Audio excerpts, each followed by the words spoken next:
तो हेलो वालको, क्या हाल चाल। आशा है आप सभी स्वस्थ होंगे और मस्त होंगे और अपनी पढ़ाई सही से कर रहे होंगे। तो आज हम देखेंगे सही या गलत वाले सवाल, मतलब क्या है, कौन सा सवाल सत्य है और कौन सा असत्य है। तो यहाँ पर दिया गया है, बताइए निम्नलिखित में से कौन कौन सत्य है या असत्य है, कारण सहित अपने उत्तर की पुष्टि कीजिए। तो यहाँ पर हम पहला क्वेश्चन देखेंगे तो दिया हुआ है साइन ए प्लस बी बराबर साइन ए प्लस साइन बी। तो क्या आप बता सकते हैं इसमें ये जो लिखा हुआ है सही लिखा हुआ है या गलत लिखा हुआ है। तो इसके लिए मतलब इसको चेक करने के लिए हम कुछ मान उठाएंगे यहाँ से। देखिए ए और बी हमें लेना है, तो ए और बी एक बार दो ले लेंगे और एक बार कोई दो और ले लेंगे, देखेंगे पर सही आ रहा है नहीं आ रहा है। देखिए अगर हम चेक करेंगे 30 और 45 पर, तो एक जगह हम क्या रख लेंगे, 30 रख लेंगे।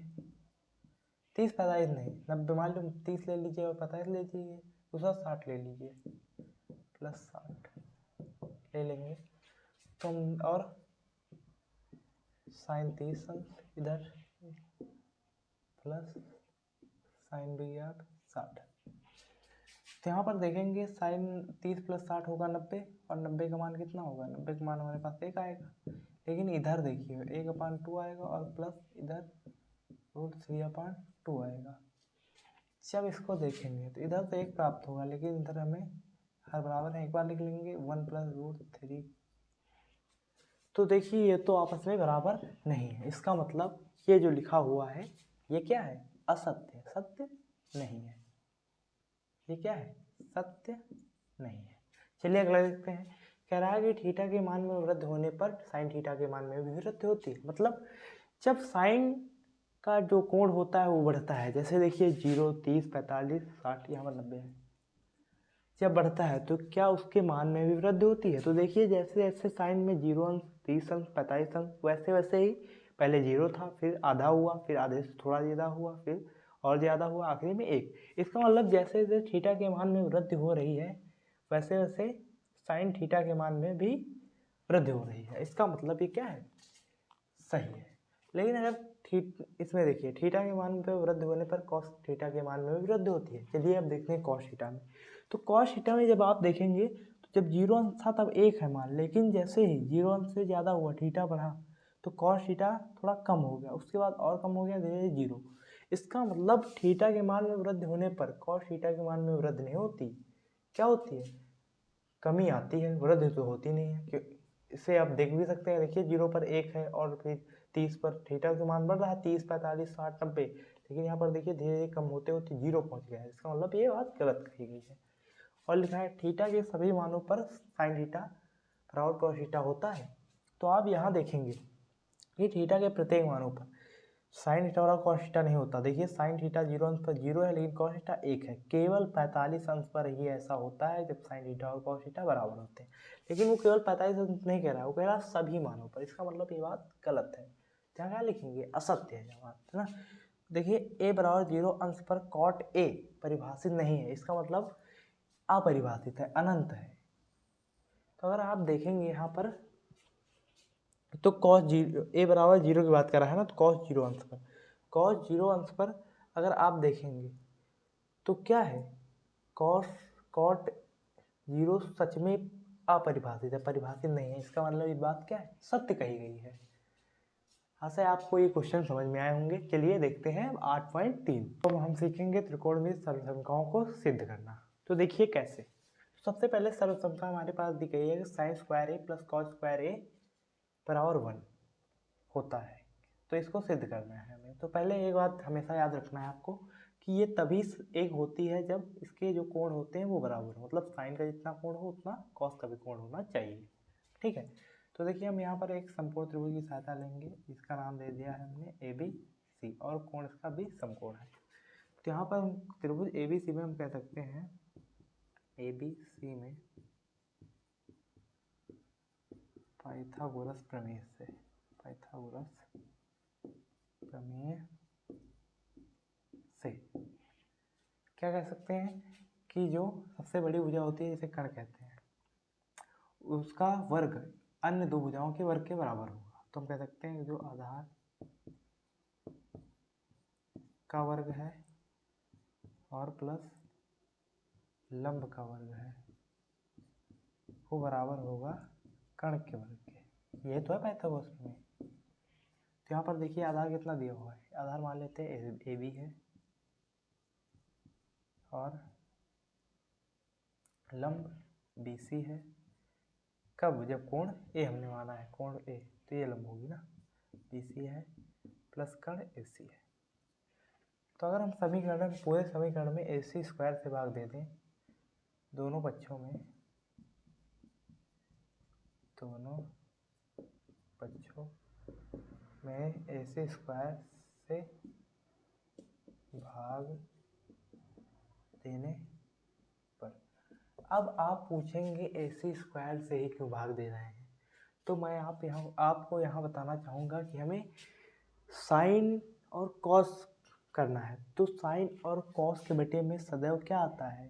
कण आती है। क्या होता है? कण आता है। तो यहाँ पर कण क्या है? ए सी है, इसलिए ए सी स्क्वायर से हम भाग दे रहे हैं। ठीक है, तो यहाँ पर ए सी स्क्वायर से भाग देंगे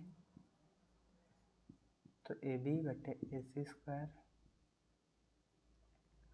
प्लस बी सी स्क्वायर बटे ए सी स्क्वायर और ए सी स्क्वायर बटे ए सी स्क्वायर। तो यहाँ पर ए सी स्क्वायर से ए स्क्वायर कट जाएगा और रह जाएगा 1, और इसे हम लिख सकते हैं ए बी बटे ए सी पूरे का स्क्वायर और प्लस बी सी बटे ए सी पूरे का स्क्वायर। तो यहाँ पर आप देखेंगे, क्या देखेंगे कि हम ए बी बटे ए सी, ए बी देखिए क्या है, ए बी है आधार और बी सी, ए सी क्या है? ए सी है कण, और आधार बटे कण आपको पता होना चाहिए कि आधार बटे कण को कहते हैं कॉस। तो यहाँ पर कॉस ए लिख सकते हैं और स्क्वायर लगाया तो स्क्वायर लगा देंगे, कॉस ए स्क्वायर और फिर प्लस बी सी बटे ए सी। बी सी यहाँ पर क्या है? बी सी हमें पता होना चाहिए, बी सी यहाँ पर लंब है और लंब ए सी क्या है? आधार कण है। तो लंब बटे कण क्या होता है? साइन, तो साइन स्क्वायर हो जाएगा, साइन स्क्वायर। और ए सी स्क्वायर से ए सी स्क्वायर घटा 1। देखिए आपके सामने पहली सर्वसंख्या प्रूव हो गई है, सिद्ध हो गई है। तो चलिए देखते हैं दूसरी सर्वसंख्या। यहाँ पर दूसरी सर्वसंख्या हमें दी गई है 1 + tan स्क्वायर ए बराबर सेक स्क्वायर ए। तो फिर हम एक समकोण त्रिभुज का सहारा लेंगे जिसका नाम ए बी सी दे देंगे और इसका एक कोण समकोण है। फिर पाइथागोरस प्रमेय लगाएंगे। त्रिभुज ए बी सी में पाइथागोरस प्रमेय से तो हम कह सकते हैं कि, आपकी डायरेक्ट कर रहा हूँ, कि जो ए बी स्क्वायर बराबर होगा, बराबर किसके होगा? बी सी स्क्वायर प्लस, मतलब A B square plus B C square बराबर होगा ए सी स्क्वायर। तो यहाँ पर देखिए अब हमें किसका मान प्राप्त करना है, हमें बतलाना है यहाँ पर tan स्क्वायर है।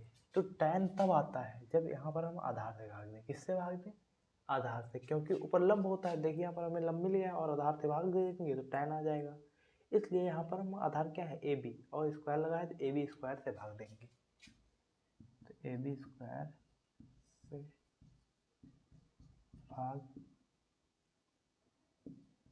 देने पर, देखिए जब ए बी स्क्वायर से भाग देंगे तो ए बी स्क्वायर बटे ए बी स्क्वायर इससे कट जाएगा प्लस बी सी बटे ए बी पूर्ण स्क्वायर, ठीक है, और ए सी स्क्वायर बटे ए बी स्क्वायर। तो यहाँ पर आप देखेंगे यहाँ पर 1 आ जाएगा और पूरे ऊपर चला जाएगा स्क्वायर, तो बी सी बटे ए बी होल स्क्वायर पूरे ऊपर, और यहाँ पर ए सी बटे ए बी पूरे का स्क्वायर। अब देखिए यहाँ पर 1 प्लस, देखिए बी सी बटे ए बी क्या होता है? बी सी मतलब लंब और ए बी मतलब बी सी बटे ए बी। आपको पता होना चाहिए कि लंब और बटे आधार क्या होता है? tan होता है। तो tan ए का स्क्वायर बराबर ए सी बटे बी सी मतलब कण बटे आधार, तो कण बटे बराबर होता है सेक, तो सेक स्क्वायर। देखिए हमारी दूसरी सर्वसंख्या क्या होगी? सिद्ध हो गई। चलिए अब देखते हैं तीसरी सर्वसंख्या। हमारी तीसरी सर्वसंख्या है यहाँ पर 1 + cot स्क्वायर ए बराबर cosec स्क्वायर है। तो इसको भी प्रूव करने के लिए हमें पाइथागोरस प्रमेय और त्रिभुज एबीसी की सहायता लेनी होगी। तो देखिए एबीसी में पाइथागोरस प्रमेय से क्या कर सकते हैं, वही फिर से वही बात कि ए बी स्क्वायर बराबर क्या हो जाएगा, A B square plus B C square बराबर ए सी स्क्वायर। तो यहाँ पर आपकी हम किससे भाग देंगे, अब हमें क्या चाहिए, देखिए आप यहाँ पर हमें चाहिए कॉट ए। कॉट ए बराबर होता है क्या, आधार बटे लंब। तो हमें बटे में लंब चाहिए, क्या चाहिए, लंब चाहिए। तो लंब क्या है यहाँ पर, बी सी। तो हम क्या करेंगे, बी सी स्क्वायर से भाग देने पर तो ए बी स्क्वायर बटे B C square plus B C square बटे B C square, B C square cut जाएगा, ए सी स्क्वायर बटे बी सी स्क्वायर। अब देखिए ए बी बटे बी सी और पूरे के ऊपर स्क्वायर होल स्क्वायर, और यहाँ पर एक आ जाएगा ए सी बटे बी सी और पूरे के ऊपर स्क्वायर।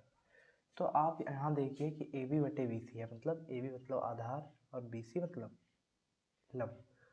आधार बटे लंब कब होता है, जब कॉट ए हो ना, कॉट ए में आधार बटे लंब होता है। तो यहाँ पर क्या आ जाएगा, कॉट ए का स्क्वायर प्लस एक बराबर ए सी बटे बी सी, मतलब कर्ण बटे लंब कब होता है, कौशिक पर।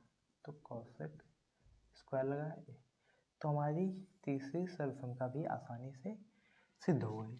आशा है मेरे द्वारा कराए गए सवाल आपको बढ़िया से समझ में आते होंगे। अगर आते हों तो लाइक, सब्सक्राइब और शेयर करना न भूलें, और जल्द से जल्द मेरे अगले वीडियो देखने के लिए बेल आइकन भी दबा दें। धन्यवाद, मिलते हैं अगले वीडियो में।